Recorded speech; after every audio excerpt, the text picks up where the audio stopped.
Assalamualaikum warahmatullahi wabarakatuh. Waalaikumsalam. Mohon maaf saya bicara lagi. Karena tadi dapat tugasnya disambungkan.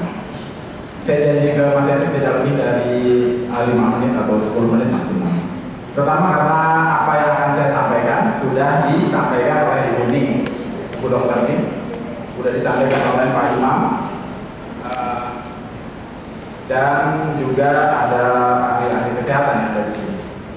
Jadi yang saya ingin menceritakan sedikit saja tentang pengalaman, bukan hanya Pak Dewa sebetulnya.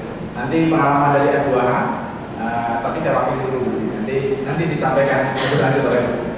Terus kemudian pengalaman dari Prakarsa Jatim juga.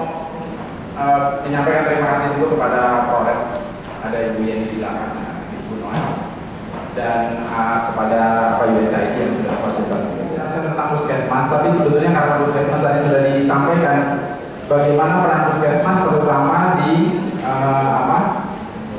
Bantu ya. Peran puskesmas di upaya promotif dan preventif. Dia ditekankan lebih banyak dari upaya promotif dan preventif.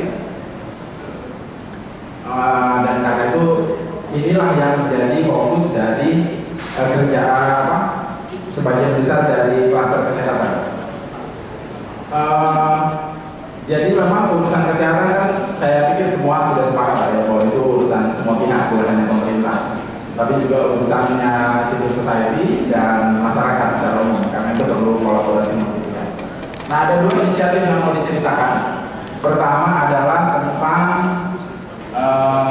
SMS gateway. Tadi bisa disampaikan oleh Pak Imam, ada SMS lontar di Jeneponto, SMS Matras Fast sebutannya di mana? Di Semarang, dan SMS Panda di Surakarta. Yang kedua adalah forum multi stakeholder kesehatan. Mungkin bukan hal yang baru, karena bagi sebagian besar juga sudah melakukan ini. Tapi kita ingin menyampaikan bahwa kenapa SMS yang dijadikan bahan sebagai media untuk untuk perbaikan pelayanan kesehatan.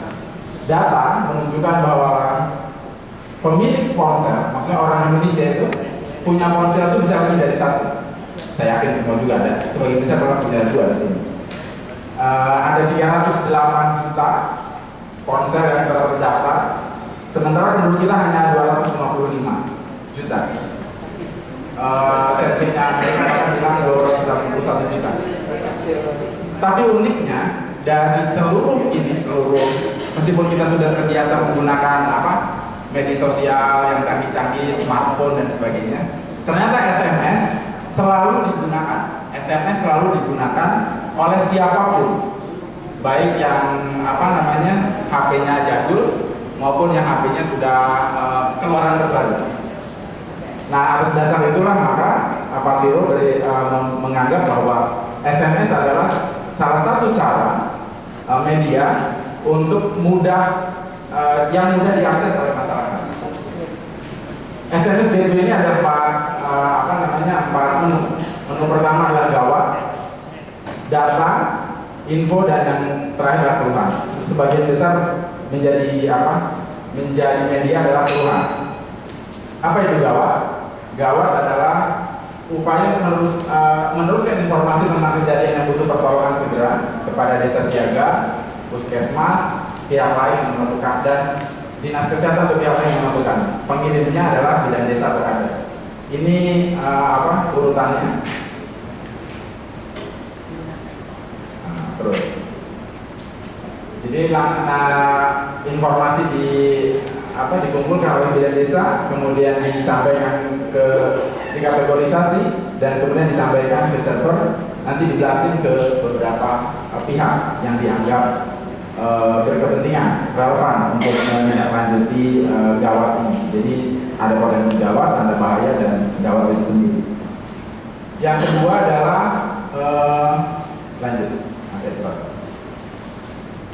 Yang kedua adalah yang berkaitan dengan keluhan.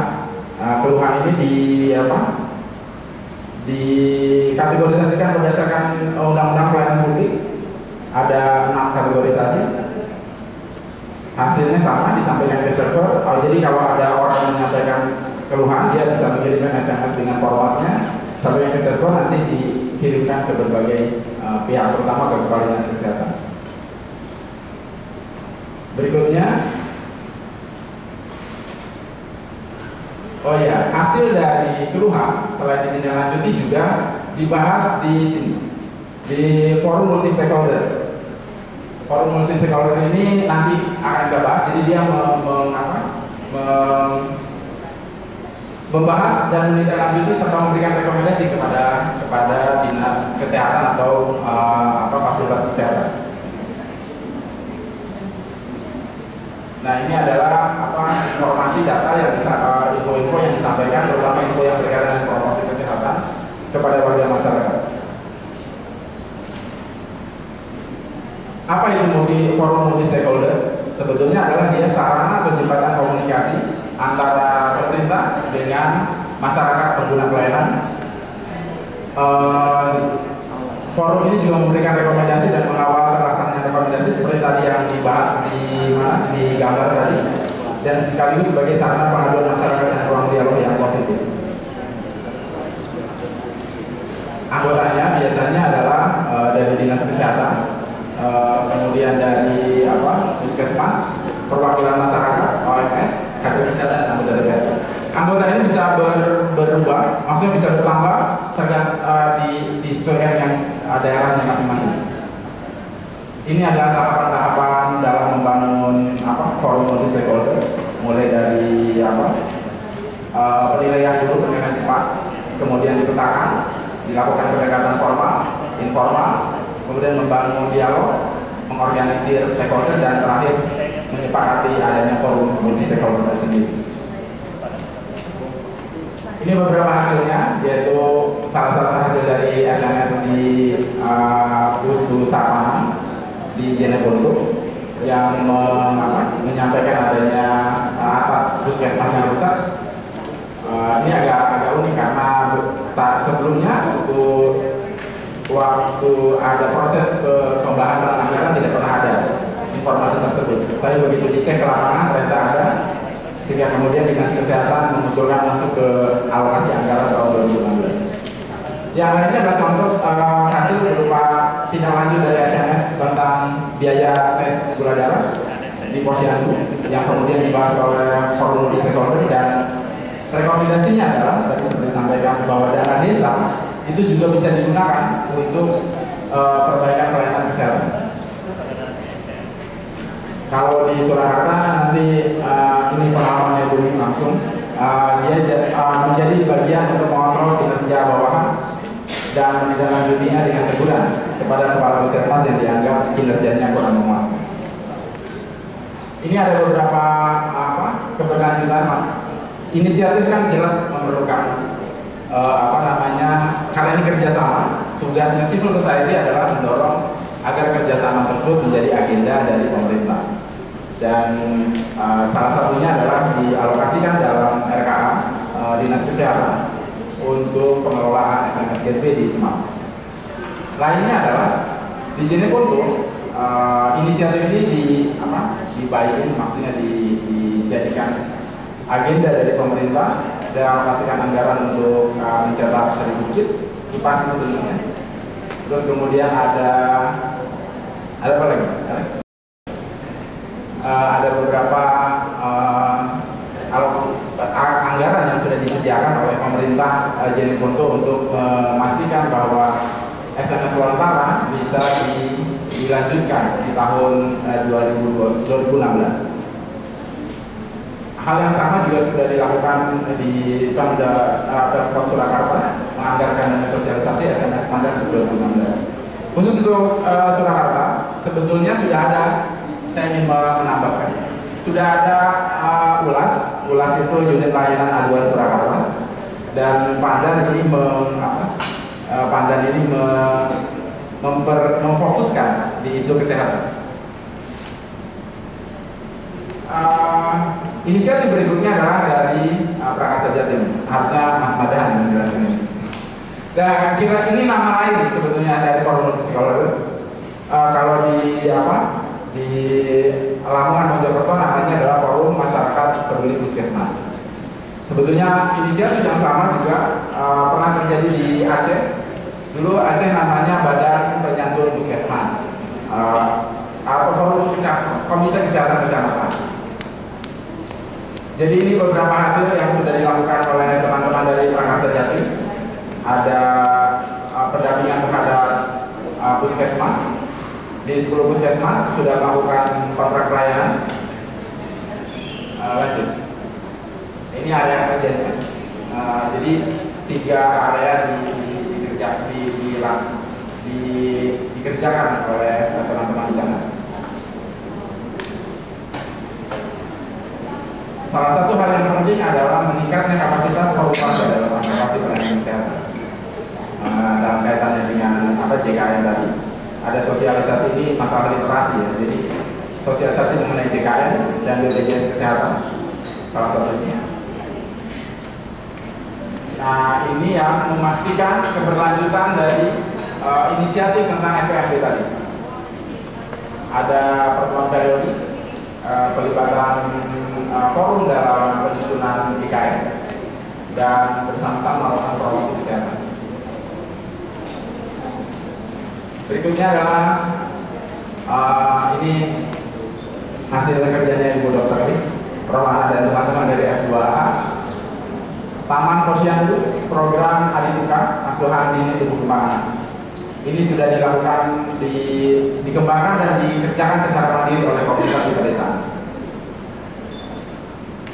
Bahkan pada tahun mulainya dari tahun 99, kemudian sekarang sudah ada di 550 lokasi.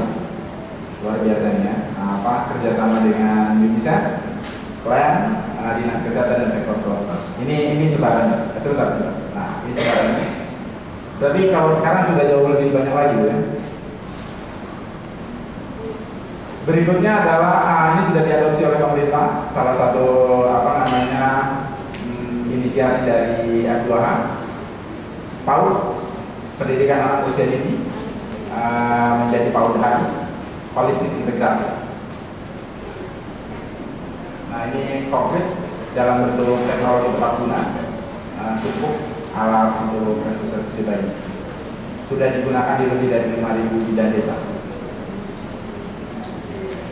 Ada yang terakhir ini kartu untuk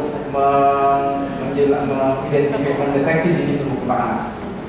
Artinya ini terpantau pertumbuhan anak. Itu beberapa inisiatif dari masyarakat sipil.